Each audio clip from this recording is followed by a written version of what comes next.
BC तेरा क्या भरोसा, कचौरी दो समोसा, बीसी तेरा क्या भरोसा, समोसा, बीसी तेरा क्या भरोसा, एक कचौरी दो समोसा, बीसी तेरा क्या भरोसा।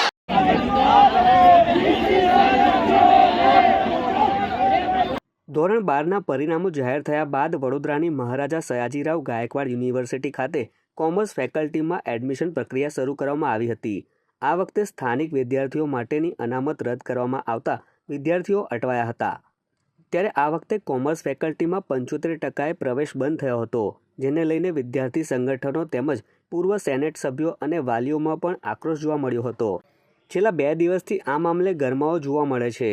ત્યારે વિદ્યાર્થીઓ તેમજ પૂર્વ સેનેટ સભ્યો અને વાલીઓ MSUના કમ્પાઉન્ડમાં પહોંચ્યા હતા અને ભારે હંગામો મચાવ્યો હતો।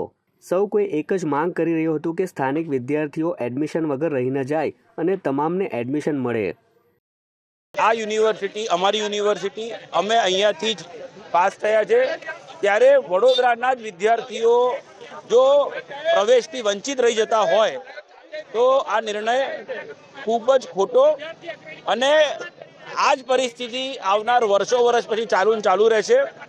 મારું એવું ચોક્કસ માનવું છે કે સત્તાધીશો ક્યાંક ને ક્યાંક વડોદરા જે સેવા સદનની અંદર જ ખાનગી યુનિવર્સિટીઓ જે આવેલી છે એને આડકતરી રીતે કદાચ લાભ કરાવવા માટે આ પ્રકારના નિર્ણયો લઈ રહી હોય એવું લાગી રહ્યું છે।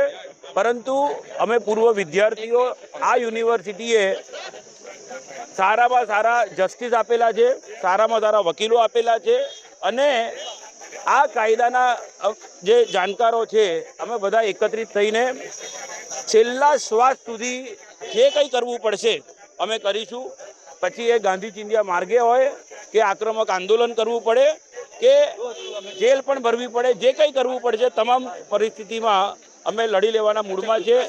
બીજી તરફ વડોદરાના ધારાસભ્યો તેમજ સાંસદ સભ્ય દ્વારા પણ વાઇસ ચાન્સેલર સાથે ગઈકાલે એક બેઠક કરવામાં આવી હતી અને તેમાં પણ રજૂઆતો કરવામાં આવી હતી। ત્યારબાદ નિર્ણય લેવામાં આવ્યો હતો કે જે ગત વર્ષે સ્થાનિકો માટેનો કોટા હતો તે કોટા આ વખતે પણ યથાવત રાખવામાં આવશે, જેના કારણે 1400 જેટલા વિદ્યાર્થીઓને વધુ એડમિશન મળશે અને ટકાવારી પણ નીચી જશે।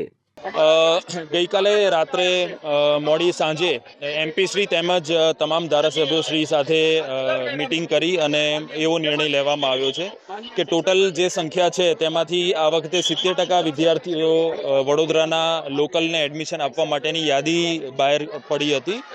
ગયા વર્ષે તે 95% કોટા હતો, તો આ વર્ષે પણ 70% નહીં પરંતુ 75% વિદ્યાર્થીઓને એડમિશન મળે તેના માટે થઈને સર્વસંમતિથી એ કન્ક્લુડ થયું હતું।